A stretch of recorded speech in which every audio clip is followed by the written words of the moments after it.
into it. Yeah, welcome back to the AAPI OCA podcast. This week, our discussion topic is... College admissions. There you go. Diversity versus merit. So, we're going to start off with discussing our personal experiences with the college admissions process specifically. This is like letting Asian teenagers know we've gone through it too, and yeah, we are just as down bad as you are, respectfully. Yeah. You want to go first, Henry? The whole college process? And like, just the application process. So, for me, it was pretty chill. I think a lot of my essays, except for my Common App, were done like relatively near the deadline. It was like the whole essay writing process was pretty chill for me. I didn't write too many essays. Okay, so Henry's not with me on this one, so you guys can feel free to hate on Henry all you want. For me, I thought like the college admissions process was like kind of hellish, especially because like, I mean, Henry, you didn't have like a counselor or anything like helping you out. Like we had our new school counselors, but like. I had another college. You guys have like tutor. personal college advisors. I didn't have a college advisor. I had a college student who was like majoring in English or Your something. sister.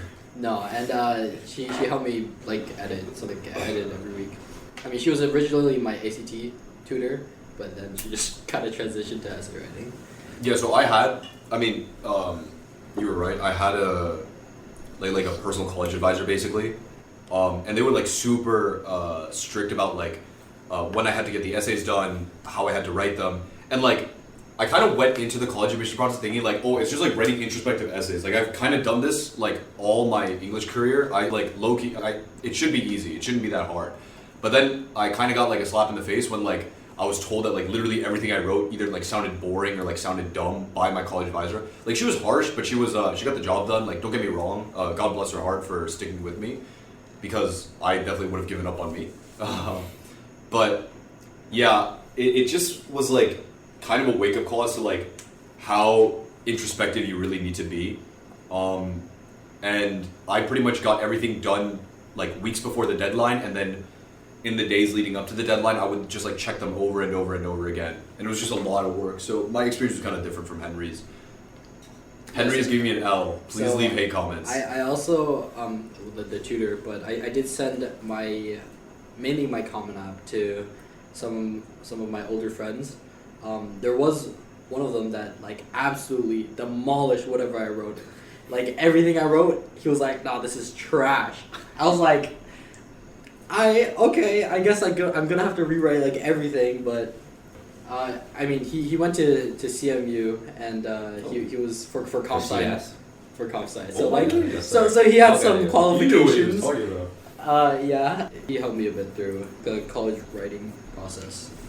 Okay, yeah. I'm a rising senior, so it's like end of August as we're talking about this. So I definitely have the process started. Currently, I'm pretty on top of my essays. These two got caught lacking. I have like a first draft of all my early schools done, and my Common App done, at least the first draft. So it's pretty early, but I do have like college advisor on the side. Like that whole program also comes with like a writing coach basically, so he like goes through everything with me, and he keeps me. I want to say he gives me deadlines, but I'm really the one who I'm pretty motivated to actually get my stuff done early. My sister didn't really do that, so when she didn't get into early school, she had to spend Christmas break like writing essays and stuff. Yeah, we were in Hawaii. She was like writing essays. That's my college admission story so far. Nice. I think for me and Sean, at least for me, it was like right after COVID. COVID was starting to die down, but there was definitely still outbreaks like every once in a while. And I think when I was writing my essay, had COVID, and that kind of like everything was messed up from then. But yeah, I remember also like a bunch of things just doesn't align. I don't know, like me personally, I wasn't like affected by COVID at all, pretty much, in the admissions process or like in my academics, I'd say. It's like kind of weird to say it because like everyone's like, oh, COVID was this like big thing, I lost all my social skills or whatever. Like, I like found that time period really hard. But like for me personally, like nothing changed, especially the college admissions process. Like I would have been like inside my room all day, like writing essays anyways. That's the admissions process. If your child is like stressing over this, that's perfectly legitimate because take our word for it, it is not a fun time. Especially if you're a parent and you're listening to this, it's really difficult for you as well. I know, like, my parents, they had a very hard time because your child is kind of like laying their whole life bare for you to examine, and that's like kind of difficult, especially if you're like not close with your parents. So like, don't worry if it's too hard of a time or anything. That's just kind of how it goes. I think the mentality I went into college admissions was very lax, and I think that's different from a lot of people, because a lot of people I hear are like stressing about doing this, doing that, doing whatever, getting into college. But my mentality throughout it was basically like, I know I put in the work, I know I'm competent, and like worst case scenario, like I go to a decent college, and college is not everything. You have to understand that college is just the stepping stone towards the workforce. So my entire mentality was that maybe the college decision isn't a direct evaluation on me. They could not like me as a person, and that happens sometimes. Like no matter how good you are, they're just like, I don't like this kid, so I'm gonna reject him. I think the best way to illustrate like our experiences with like how race can impact college decisions is to like recount some of our own college decisions. Not some of our own, but more like people around us. Like, so me personally, I know of this girl. She's half Asian, half Polish. Neither of which is like too much of a minority in like high colleges. Like I wouldn't say like being Asian isn't really like a unique thing. Being like European isn't really like a unique thing. Being half of either, it's not like these aren't like minority groups that you would be surprised to see at college, and they're not. I feel like you wouldn't really get like an advantage from like putting them down, but she, in her infinite wisdom, God bless her soul, she put down that she was in fact Native American under the UMich decisions, and lo and behold, she got into UMich, and I don't know. Me personally, I lay awake at night thinking about that. Wait, was she Native American? Like no, 0% of her. I think like the fifth cousin, maybe. twice removed, second grandmother was like maybe like traded with a Native American. Or something. it was like super sketchy, and like the thing is, I think what's important to identify here is that like it's not like a part of her at all, right? Like no one ever knew she was like Native American, and like obviously this sounds like it's coming from the perspective of someone who's like looking on the outside and is like kind of just assuming things, but like I can like definitely assure you, like she wasn't really, there was in the nicest way possible, there wasn't really anything outstanding about her, and it's not like she could like legitimately claim Native American, because like pretty much everyone knew that she was just like half and half, and like very, very little of her was Native American. It'd be like if someone was like 1%, I don't know, African American or something, and just put down that they were like African American and everything. Like that's not legit. You're white, man. You're white, Steve. Just put down you're white. But yeah, that was my experience with like how race can impact it a lot. I think like maybe I'm getting ahead of myself, but personally, I feel like her putting down that she was like Native American is like the game winner that like put her over the edge over like all the other applicants and stuff like that. And also you see it with like this isn't really like colleges trying to expand on diversity either, but you see this with like white people everywhere, where like the average white person will have a higher chance of success at colleges than like an above average Asian. It's just like kind of how it is. Henry, we can think of like 3 or 4 people off the top of our heads that probably shouldn't have gone into the colleges they got into, but unfortunately they were white, or fortunately I suppose. I mean, depending on how you look at it. It just comes down to affirmative action, where it's just like, well, that the white thing isn't necessarily affirmative action. Affirmative action is when colleges try to make places more diverse by favoring minority groups. White people aren't really a minority group. No, but I feel like it might work the other way. Yeah, no, they do it because they say they do it all based off merit. There'd be too many Asian Americans in their colleges. And in that essence, then whites actually do become a minority in the college, at least. Yeah. So then there will be more spaces for white people. people. So they have to reserve certain spaces for everyone. Like, there's this many Asian Americans that are like. I thought they did it off of like people like successful people in general, but I guess not. Successful people. That would be like straight merit. Regardless of however we call it, like race is definitely like highly prevalent in the college admissions process. Like I think we can all agree on that. I feel like I still don't actually know the legitimate reason why like there's that little question at the end, like you put your race and then it asks you if you're Mexican or not, or like Latin American. Oh like, yeah, if you're Latino. Yeah, I don't like I put down that I'm Chinese. You don't have to ask me if I'm Latino. But Like, it's also in like every other form. It's not just college rap. So yeah, it's weirdly everywhere. I don't really know. It's probably not like that's not like a admissions thing, is it? I think it's just a general thing. Yeah. Where it's just like, For, like, what's your statistics. ethnicity, and then are you Latino? Yeah, they have like the Latino thing. Yeah. Or Mexican? I guess we can talk about affirmative action in general now and like our opinions on it. Then we could give like a more straightforward definition now with like a Yeah, sure. college example, I guess. Yeah. Basically, it's where you kind of just like racism to make things more fair, in essence.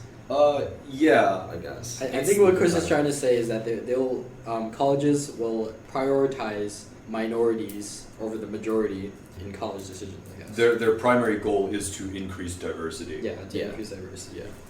So I guess we can. I can start off with like kind of an iffy opinion, I guess you could say. I think that affirmative action is a good short-term solution to the current problem that's standing in our colleges, which is that they're not diverse at all. So like, this is kind of due in one part like cultural differences, in one part systemic systemic inequalities that like exist in America, but like in general, African American communities and like Hispanic communities, and I'm trying to think of like other like communities that have sort of like low socioeconomic average status. Like these communities have a really difficult time getting into good colleges because their lives are so difficult already without like the added load of college admissions on it. And like sure, colleges try to make it easier on them, but it doesn't really help when they have to deal with like they can't even afford like for instance the house they live in, they can't afford like the school they're going to. So I think that affirmative action is a good way to alleviate these problems because you're favoring these disadvantaged groups. You're giving them an advantage now that lets them succeed later on in life, which will hopefully break like the cycle of being trapped in this one socioeconomic level.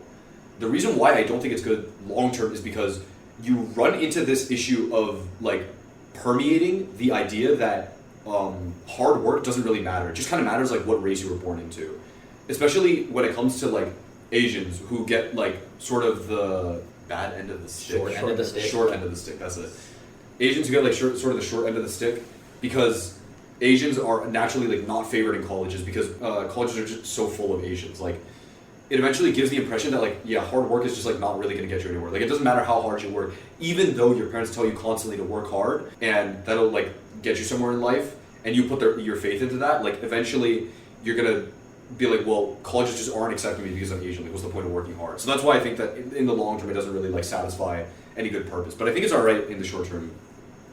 I think what Sean said was interesting. How it's only useful for the short term, but I do feel like there's definitely a need for diversity in colleges because without diversity, the differences between like different races in America are just gonna grow every year that there isn't any added diversity. Yeah, like unfortunately we will actually have a racial hierarchy eventually if like the natural progression doesn't stop.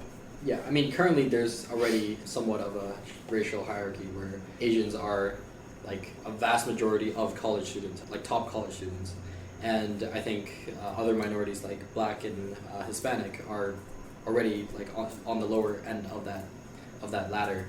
I mean, I agree. Diversity is important, definitely. Otherwise, we just end up with too many differences between the races, and like we'll start to see like actual segregation by then in terms of like the ability to move socially. So now let's talk about how colleges should go about doing this. Do you think they should have a quota of certain minorities that they have to reach, or they should accept students based on their race and that race's population or percent population in the country? Wait, what do you mean by that? So like the number of Asians in America are like, let's just say 20%. So they can only accept 20% Asians into their upcoming class. Okay. I'd say it's definitely difficult, but I think you've got to find some sort of balance. I think right now colleges are trying to fill this kind of make their college look very, very diverse. They like try. I mean, I always think of this like I saw this like TikTok where it's like this black girl's on the front page of this of like this college's homepage, but like there's like maybe like 5% African Americans in that school, but they're trying to like make it seem diverse.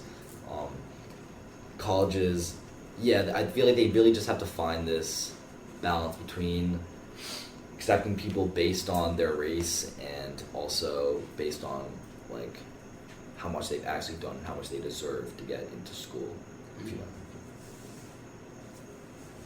I guess like a question is like, what's like from the college's perspective, what is wrong with like having just like like a higher population of Asians versus other races? So the main issue that arises from that is because when Asians naturally dominate a certain field that is like really critical to moving socially in life, so for instance college, when Asians are naturally like disproportionately represented in college, that means that they are more likely to get more favorable jobs, like I know I'm saying more a lot, but they will also, not only do they disproportionately take up college, they also disproportionately then take up jobs that require college. So these jobs, which are mostly high paying, and mostly high paying jobs require college degrees anyways, are taken up by one ethnic group. And what's dangerous about that is then you reach like an actual racial hierarchy, because one ethnic group has all the high paying jobs, has all the social mobility, has all the freedoms. Meanwhile, the rest are kind of like stuck in a loop of like not being able to advance out of their social circumstances because they just don't have the resources to. Yeah, and that leads to like an indirect kind of segregation where the lower socioeconomic stance you have, the less number of places you're like basically allowed to live, which is of course in quotes, but like you just can't afford anywhere else. Whereas when you have these kinds of jobs, you can basically choose where you want to live, and of course you don't want to live in a more dangerous kind of community. But that comes with a price, and so the lower socioeconomic families don't have the money to do that, and because they don't have any jobs or like any high-paying jobs from college, or they're not allowed to go to college, it just becomes like, oh, these people kind of are just stuck here, and then everyone else are over there. So, but like this isn't a problem in like other countries, like Canada, for example. Why isn't Canadian colleges having this issue like Harvard is having, or like top universities in the U.S. is having right now, when it's just as diverse and it's like the average the difference between different ethnic groups are just as diverse. So I don't personally know like the demographics of Canada. Wait, did you want to say? No, I don't. Yeah, I'm saying I don't think we really know like. No, not that. But I'd say the natural differences between Canada and America is, okay, I'm gonna sound like really stupid here, but you know what snowballing is? Henry started shaking his head. Okay, basically snowballing is like, if you get a lead early on, you can grow that into like a. Oh, okay. Listen, it's not. Okay, I see. Chill, it's not about league. If you get a lead early on, basically, you can grow that into like a massive lead later on, and then use that lead to gain like even more and more. The thing is, when resources are limited, that becomes an issue for everyone else who doesn't have the same lead you have. Now, the reason why this applies uniquely to America is because, I mean, I feel personally that America is like a lot more volatile than Canada is. Like, there are significantly more opportunities, and also like the quality of life can be significantly worse than in Canada. On both ends of the scale, they kind of like go further than other countries, I'd say. And this isn't so much a problem, like I'm focusing on Canada right now, but this isn't so much a problem in other countries because they're kind of like ethnically homogenous almost. Apart from like a few minority groups that make up like a somewhat like small part of the population, I'd say that most countries kind of aren't as diverse as America is, especially in colleges. Basically, America is like uniquely positioned in a way that if you succeed like big, you make it further than you would like anywhere else in the world. But if you fail, you kind of like are set back further back than like anywhere else in the world. So it's kind of messed up in America because you see the effects are more pronounced, and also we have like more racial groups that we can see this happening to. Personally, I disagree with a lot of what Sean said. I don't feel like if you win big in America, you win like really big, and if you lose a lot. I feel like there is some like compared to other. There's middle ground. Yeah, there's definitely some middle ground. But to answer David's question on why Canada doesn't seem to have this problem, I think it stems from back a few years when a bunch of PhDs, people who are extremely intelligent and have completed a high level of school from like India and China, came to America with working visas, and I think that led to a lot of Asians who come from high education backgrounds, like that are grown up in like a culture of, oh, you need to work hard. Not saying that other cultures don't do this, but definitely not to the extent of these insanely, like, the smartest people in these countries coming to America to raise their children. I think that's definitely one of the reasons why America is starting to have these problems. I retract exactly half of what I said, and I agree with Henry. I would just like to add, this is more to your previous question, but if all the Asian Americans were getting top spots in colleges, that would most definitely, or at least I think, increase like Asian hate throughout the country. Like if you think in the past, in like history, whenever Asians were like coming over in waves in immigration, they took a lot of these jobs and there was immense hate from white people. I think that's definitely something similar would happen here, where they realize that everything's being taken over by this one particular race, and in history that has not gone over well at all. Sorry, this is just to go back to affirmative action in general. I sort of like talked about my opinions on affirmative action, but I don't think the responsibility of this problem lies on colleges to fix, because it's sort of a problem that stems inherently from like systemic differences that can't really be solved by colleges in themselves. Basically, I feel like racism is kind of like a part of America's system in that like it can't really be solved by colleges themselves, and even then like colleges don't really have a big impact on it, or if they did, the impact comes at like a trade-off of like you're trading like one type of racism for another basically. I think the problem sort of lies on like, hopefully, I mean, Lord knows our government is Lord knows our government is going to, it kind of lies on federal institutions to fix with like laws, legislation that not favors, but at least like genuinely race-blind legislation that prevents like systemic differences from like showing up. Because like right now we do have race-blind legislation. It's kind of like not race-blind actually. It's just systemically racist rather than like blatantly racist. So yeah, that's my feeling on The thing is, I don't think you can really fix problems with race by looking at it through a non-racial lens. Like, I think the whole point of affirmative action is to kind of fix the racism and racist issues that are prevalent in America. And they go about it in a kind of, in essence, a racist way. Like, you have to give advantages to disadvantaged races to help make the race fair. So I don't really think, to your point, you can really take race out of the picture and expect the problems to go away, if you know what I mean. Well, like, the dream is to have a race-blind state, which I know critical race theory doesn't believe in. But the reason why I'm saying that affirmative action is inherently bad is because it just trades one type of racism for another. Like, instead of the systemic racism that minority groups have to face, now it's just actual like blatant racism from colleges against Asian Americans. I don't know. God forbid someone makes you pick one over the other. But like to me, those are like you're kind of equal, right? You're just like trading like being discriminatory against African Americans in like an invisible way to being discriminatory against Asian Americans in a very obvious way. That's why affirmative action doesn't really like sit well with me as a solution to anything. Like I said earlier, maybe a short-term solution. I still like kind of stand by that. I feel like it can help things in like the very short term, but if you use it for like long-term use, I feel like it'll have like really bad societal consequences on Asian Americans especially.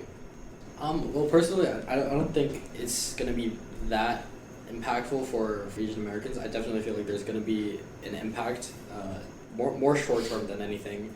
In the end, colleges don't really care to use this as a solution for genuine issues. I feel like they're using this to look better in the public eye, saying like, oh, we're diverse.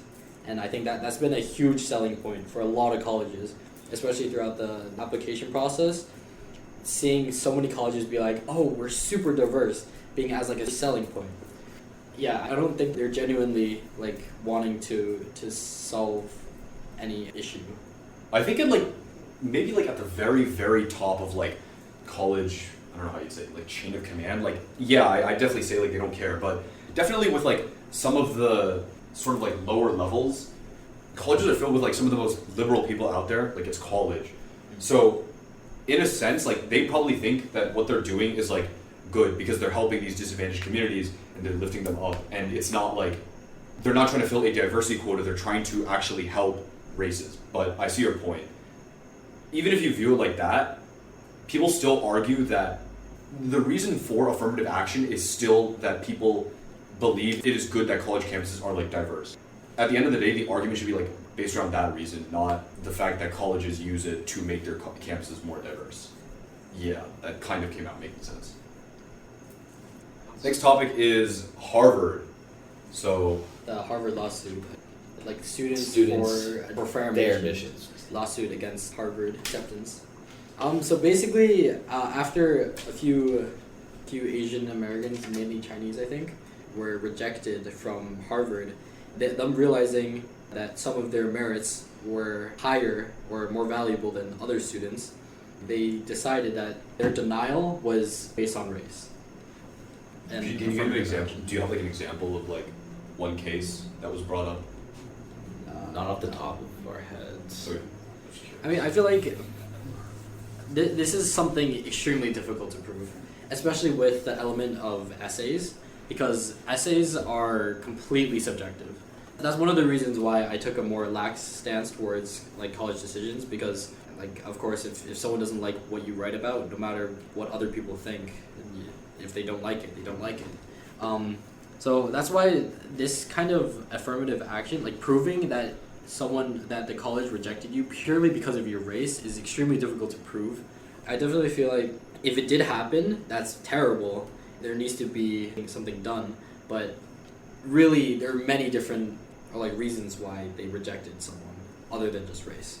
Just like from what Henry said, I definitely agree. I think like proving that something is purely race-based is really difficult when like you're all inherently different people. The only difference between like two people, for instance, is not just race. There's also like where they're from, how they wrote their essays. I think the essays is like going to be the biggest killer for the case, because like the admissions can literally point to the essays and just say like, yeah, I thought this one was better than the other one, so I just denied them off of that. There's no way you can argue that an essay, like, yes, you can argue that an essay was better, but like again, it's all subjective. Like you can't objectively prove to someone that their opinion is wrong. Like that's just impossible. So I also think you need to point to like situations, like where if someone gets in, maybe they didn't have as good stats as someone else who got rejected, but if you look at their story, maybe they were like homeless for 3 years. yeah. Maybe Harvard could say they see higher potential in this student. He was still able to perform this well, going through all this hardship, and then obviously with the aspect of essays, I'm sure they would like maybe incorporate that. Yeah, I agree with you guys. I think it's just really, really difficult to prove that it was entirely race-based. Kind of extrapolating from this, like I feel like in general, it's just like going to be impossible in the future for Asians to legitimately fight against, or not even Asians, but like people in general to fight against affirmative action, because if you give it like a second's worth of thought, affirmative action is like kind of impossible to prove that like it happened legitimately. For instance, like the story I was telling earlier about the girl who claimed like Native American, like sure she had like worse stats than me, but like I don't know, maybe she literally wrote the best essay in like all of time and space, and I just never got to read it. And the admissions was like so bedazzled by that she got instantly accepted. I would never be able to prove that to myself, and like not to her really, because I'm not getting access to that essay. So like I feel like affirmative action is like really difficult to prove then, because at the end of the day there's always a subjective element to admissions that can always be like fallen back upon as an argument for like why you decided on a student over another. Also, I think I've heard this a lot of being said in the general public or from like college admissions, being that like the reasons that a college accepts you isn't just based on your stats, it's also based on like the role that you or like the space you fill in that college, because colleges want their whole graduating class to be like a holistic combining class that they think can work together through different shared experience and such. And it's like, and it's bad to like just have like 400 students who all did the same clubs in high school, who all like have the same interests. So maybe when you're comparing between two things, one just had the better fit for that graduating class. Yeah, and also there's the element which is much smaller scale and definitely far and few between, but like using connections. Like if your parents are on the board of admissions, Ooh, this is a fun or like story. or like your parents donate a building or a kitchen, Ooh. there's like a much higher chance. Like it gives you an advantage. Technically, there's no way to prove that, but due to the subjectivity of essays, there's always those like underlying factors that definitely give someone the advantage towards getting accepted. I feel like that's also like the irony around about this is because like whole like affirmative action is to get rid of those inequalities, to get rid of those wealth disparities between ethnic groups or like between groups in general, and like the fact of like people doing like colleges having legacy, where if your parents got into college, like that's solely based on caste. That's pretty ironic to me. Same with like donating a building, like that's the main thing. Affirmative action is supposed to go against. Like legacy is like so funny to me because it's like the exact practice that affirmative action is trying to end. It is literally the generational passing of wealth from the same race to the next with no basis on merit whatsoever. For some reason, it's just a thing. Like, there's been no attempts to remove it or anything that like are really big or prominent. It's just so funny to me that like, legacy as a concept exists. And it's like it's really like obvious because like you can see the acceptance rates of these families, of the students who have legacy compared to those who haven't, and it's like 3 to 4 times or like 2 times higher on average. Whereas talking about the things we talked about before with like race-based acceptance, that's way hard to prove. So I think I don't think you can just entirely look at percentages though and like make that claim. I'm not disagreeing that obviously legacy helps, but if you look at the percentage of legacies who apply to a school, I'd say the vast majority of them are all better prepared and better set up to actually get accepted to that college than if you look at the overall percentage of people who are not legacies applied to this school. Well, yeah, but probably them being better set up is just due to like generational wealth, which occurs to like technically everyone in their pool too. So like technically they are on the same level playing field. It's just a higher playing field. I think if you were comparing students with like the same merit, and then you see the legacy has like a significant amount of chance of getting accepted, then there's like an obvious problem. Yeah. I think the UC system actually does this pretty well, where actually I'm not 100% sure because I don't exactly remember my UC application, but I like as a public institution, I mean you can definitely use connections, but to a much lesser extent than like a private institution. Well, there's only so many people who have connections to like people who can make a difference in these institutions. So yeah, that's fair. No, but also just like legacy. Well, yeah, no, but I'm saying like in favor of like why it's hard to make connections in the first place. That's right. I think it's also interesting to me how with all the talk of like affirmative action, there's literally been like no debate focused on how like on like what Henry brought up, like the issue of abusing connections to like really, really prestigious schools. I would say connections get used most of the time in like very, very good schools. So for me personally, I think we'll just go like 1, 2. We'll just address them both. I ED'd to UChicago, and the only other person in my school who ED'd to UChicago was an unnamed bloke. This unnamed bloke had parents on the board of directors. This unnamed bloke wasn't like particularly good at like anything in school. They didn't have, they weren't in any honors classes. They didn't have any extracurriculars except for one sport that they weren't very successful in. Overall, they were kind of just like, okay, respectfully, I kind of hate them because like they're like kind of representing everything that I hate about like modern America. But I mean, it's not her fault, to be fair. Technically, it's not their fault, but they kind of like are a product of it. So I hate them by extension, unfortunately. Yeah, so in every manner of the word, they were basically unremarkable, but their parents sat on the board of admissions. I got denied. This unnamed bloke got accepted. It was like really difficult for me to like process for a while, but then I just kind of got over it. I was like, yeah, America's classist. The second instance of like seeing a kind of egregious version of wealth diff, how like much of a difference like wealth or connections can have is like an anonymous chap in our grade also. Basically, their grandfather donated a kosher kitchen to, well, I can't say that. Like, this anonymous chap wasn't really like he was like smart, kind of, but it wasn't really like he had outstanding stats in anything. I don't really think he like did any extracurriculars or really succeeded in any like sports. Not like Georgetown level, I guess is what I'm trying to say. And it was just really weird seeing him get in, and then also knowing the fact that his grandfather donated a building to the institution. I guess what I'm trying to say, like this is all like kind of evidence for like how we ignore the much smaller but definitely more egregious party of people that abuse wealth as a means of getting their children, who like may or may not deserve getting into colleges, by giving them like a free pass basically. And it sort of plays into like race, because you generally see that the extremely wealthy are like disproportionately white, mainly like kind of related to what we said earlier, where it was about like whole like cycles of being stuck in the same social class, and you can't really like move out of that. I have a couple of stories about like people getting in for funny reasons. One of them, we won't say her name, but she got into Michigan UMich because her grandfather basically founded their lacrosse program, quite literally. I don't think her stats were great. That's like extreme legacy. Yeah, exactly. Like, it was pretty interesting. And also another one, it's not someone who got in, but his mom and everyone on his mom's side basically went to Northwestern, and they donated a lot of money. And my friend is going to be EDing to Northwestern, but he is nowhere near, like the caliber. I'd say, yeah, anywhere close to someone who actually deserves to get into Northwestern. Let the record show that he just called his friend a dumbass on his podcast. The fact that he thinks that he understands that he even has a chance at getting in really speaks volumes to what legacy can really do for you.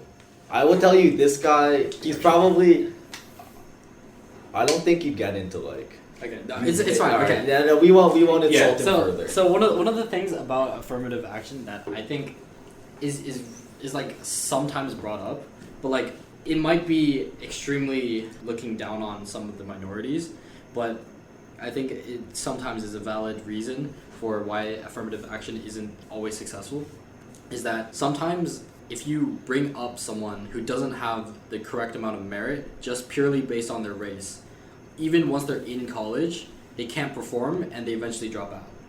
I think that's, or like they struggle extremely. Wait, is that like statistically common or something? I don't think it's extremely common, but I think it's definitely like a thing. Yeah, I'm sure it happens at a higher rate. Yeah, exactly. And while it's a very negative view on the people that are of certain races that get selected by affirmative action, I definitely feel like it's definitely something to consider. I think also as a little footnote, like I know the title of this episode is like diversity versus merit. When we talk about like the wealth gap and like how the extremely wealthy definitely have like advantages, I think it's important to note that like we're not just talking about like diversity in terms of like race, we're also talking about like diversity in terms of like wealth. Colleges try to get, especially like with financial aid and everything, they try to get like people who aren't really like financially well off. They try to market themselves to those people a lot with like financial aid packages. But at the end of the day, it's like kind of egregious how like colleges will just favor families with like more money than others. Like I think it's kind of egregious how like it's kind of like it's just widely known that like NYU accepts rich kids, people who are gonna pay for like every aspect is like offered, like tuition, housing, food. Some people a small minority of people they accept because it makes them look good, and or like maybe these people are outstanding. I know that like the vast majority of people are accepted in NYU because they take financial capability into account like substantially. Yeah. I don't feel like I don't think it's like a vast majority, because I think it would be difficult to do that. Plus, Hey man, they knew you were gonna pay. I mean, like, not wrong, but like, I think that's one of the reasons why they accept a lot of international students, is because they get to charge more. Well, it's kind of because they have schools everywhere. No, but like going to the New York City campus, there's a lot of international students, and I think that definitely allows them to suck some of the money out of the rich people outside of the U.S. I feel like for students that aren't international, they don't take into account like the possibility of you being able to pay for college in its like full extent. I just think we need to understand that, and that college is a business. Like, Yeah. they need to generate money, so they're gonna want not only people who pay tuition, like full tuition, but also people who later on will donate back to the college. In the end, they're in it for money. I mean, that's actually why legacy somewhat makes sense, is that if someone who went to a high-level school does well, their children have a higher likelihood of doing well. And they, of course, want people, like, number one, the colleges want students who make a difference enough that other people know that they're making a difference and they came from that school. And also they want the money from those people. And legacy definitely increases the likelihood of doing well in life. If you view the model of colleges through the lens of like it's a business, like they should be able to like do what they want to maximize profits, like yeah, you're right. But I think if you view it as like colleges have like a moral responsibility to give a fair chance to like adolescents that want to get a higher education, the concept of legacy like shouldn't exist. Like legacy kind of already exists as a systemic concept, because when someone does succeed in college, like their successors are probably going to live a pretty successful life too. Someone was talking about it earlier. When you are successful in college, your next generation is going to be more successful, is going to have a higher starting point than you did when you first applied to college. So like as a sort of systemic concept, legacy already exists, just given the way that like the natural progression through like social class works. So like colleges having an actual mechanism of legacy is like complete overkill, I feel. That's definitely a good point. There's like systemic legacy where people who go to higher ed colleges have a higher likelihood of their offspring also going to a higher ed college. Not necessarily just the same college that they went to, just like a very selective college in general. Going back to how colleges should go about affirmative action, I think one of the things that, talking about other countries, like China is purely just merit. You take one test, and if you do well, you get into a good college, a high likelihood of progressing in the social economic ladder, or that you get granted the ability to move up or down, or mainly up the social ladder. I would just like to say, China doesn't have the issues, or not an issue of diversity, more of But like general races is a lot less common in China, but Yeah, it's all Chinese. but ethnic groups Yeah. are definitely a thing. You're And Muslims. I actually I was actually talking to my dad before this, and he was saying how there were specific ethnic groups that would basically get like a flat increase on their score. Oh. Well, that's unfortunate. And wait, like just for being that. yes, ethnic they group? would just get a Straight flat up increase. plus whatever. Yeah, like number. plus 20. Have plus- diversity.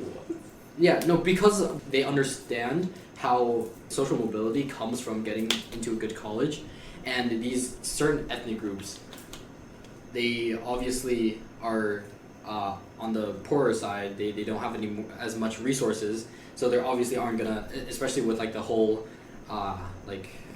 extra special education kind of business that got shut down recently.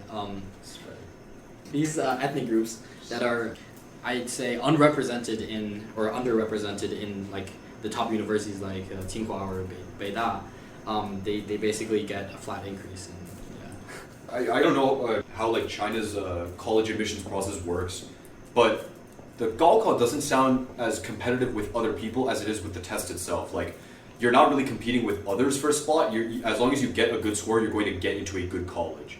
I think.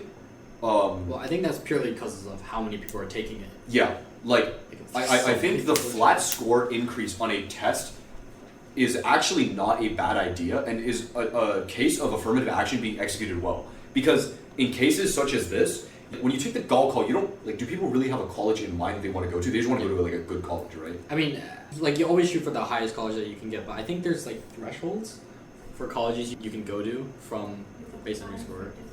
Actually, no. Yeah, my dad did say something about it. Like at the end of the day, you aren't really competing with like other people for like one or two spots. You're sort of competing with like the test itself. If you kind of catch my drift. Like in America, it's a lot different. You're not competing with like your assignments or your coursework or whatever. You're competing with like your peers. So affirmative action like directly pits your peers against each other. Well, actually, the whole college admission process does. But like affirmative action makes it worse, especially because you have these two people in competition. You're giving one of them an unfair advantage for like zero reason. In China, it's not as direct as these two people are in direct competition, I feel. I mean, I'd argue that it also is, though. Like, if this person gets an increase in their test, they move up to a certain tier, someone else kicks out. Wait, is that like can a tier get like filled up?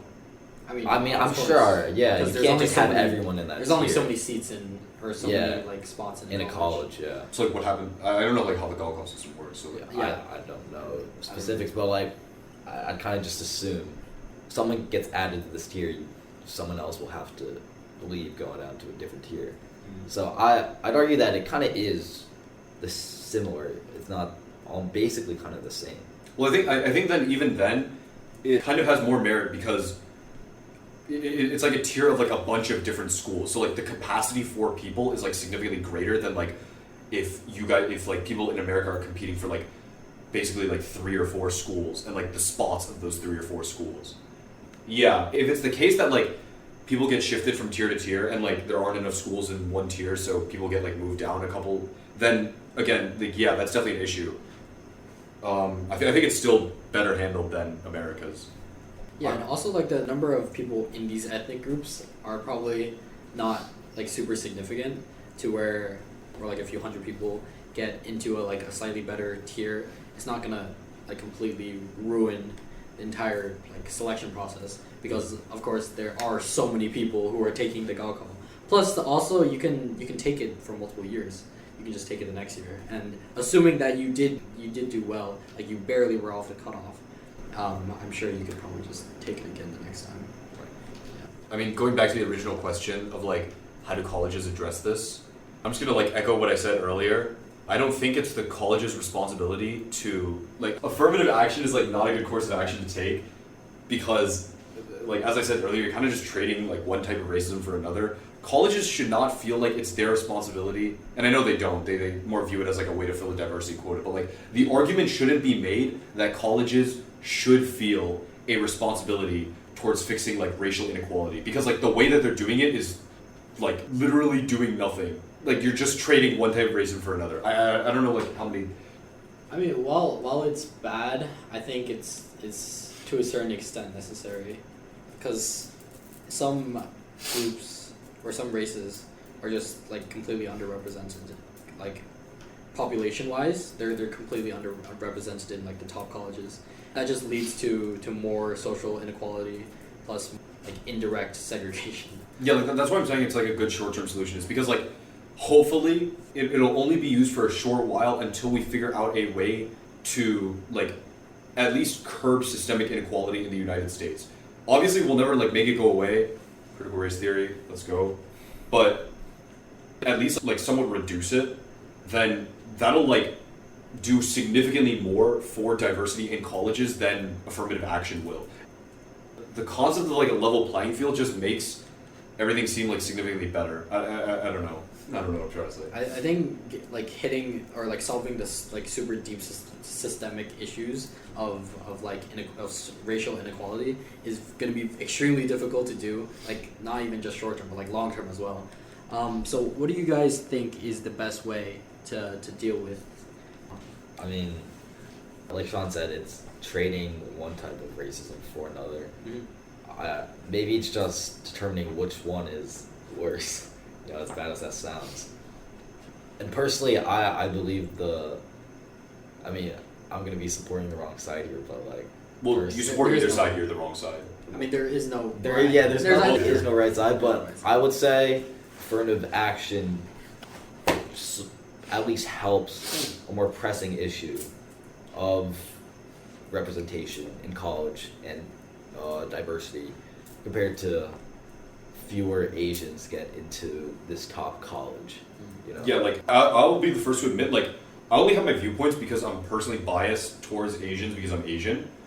Yeah, I think affirmative action is like definitely really useful for solving an issue that significantly outclasses like the issue that Asian Americans face. Like Asian Americans, like the issue that Asian Americans face right now is like not getting into top 20 schools. Yeah, like Also, like, compared to Also, like your whole life isn't just based around college. Right? Obviously, it like helps by having better professors, by going to better classes, and being around better like more influential people, or higher chance of being around more influential people. But like if someone is hardworking at the end of the day, even if they don't get into like top universities like Harvard, Yale, or Princeton, they'll still continue to be hardworking and still find a way to get a good job. Because like this is something my mom told me, but like if I were to be a doctor, at the end of the day, no patient is gonna come up to you and ask you like what college you went to. If they're dying and bleeding out on the spot, they just want to be treated. And like if you're good at your job, then that's all they care about. Yeah, I mean, I agree with what David said. College is definitely not the end-all be-all.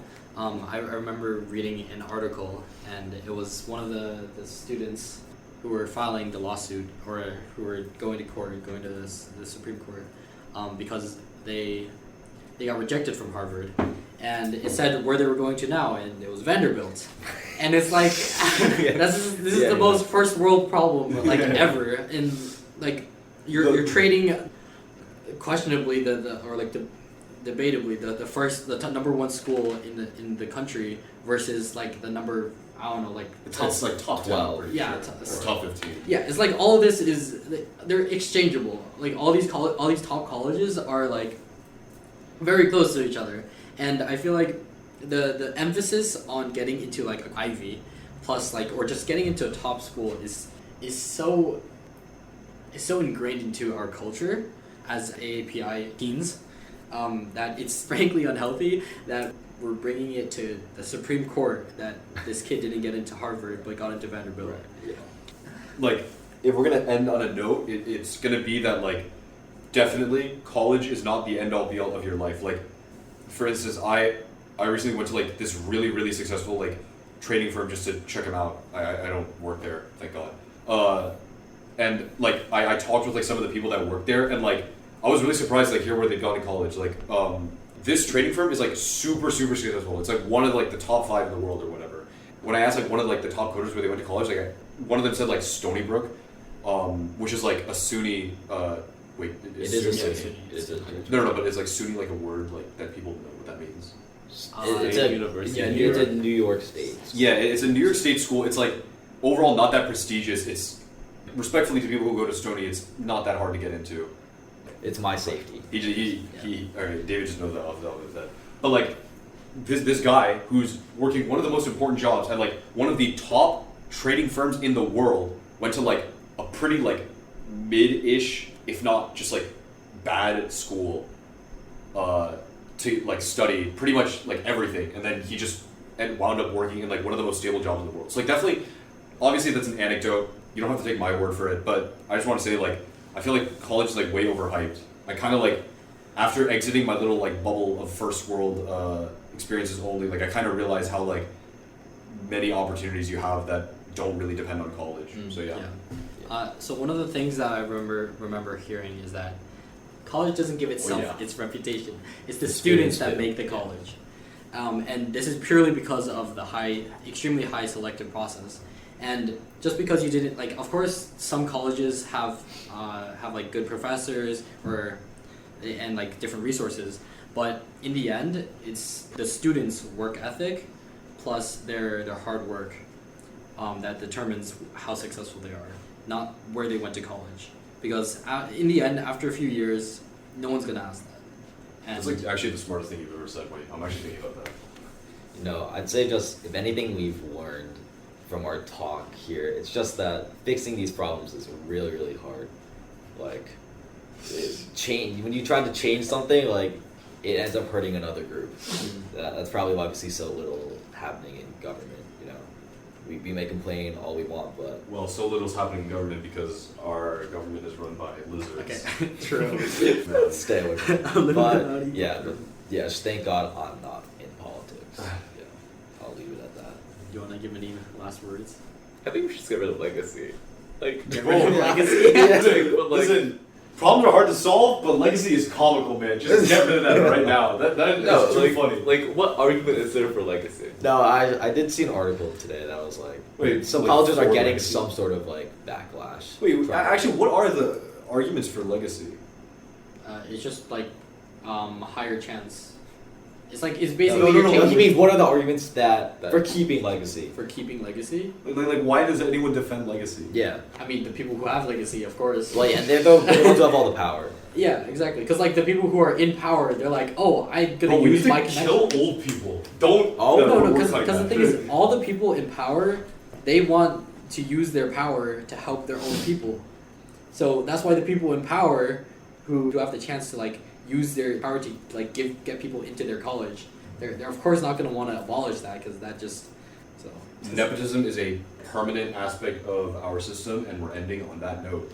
Very hopeful Whoa. and happy. You guys are going to succeed in life for sure. Thank you for listening to OCA Team AAPI podcast.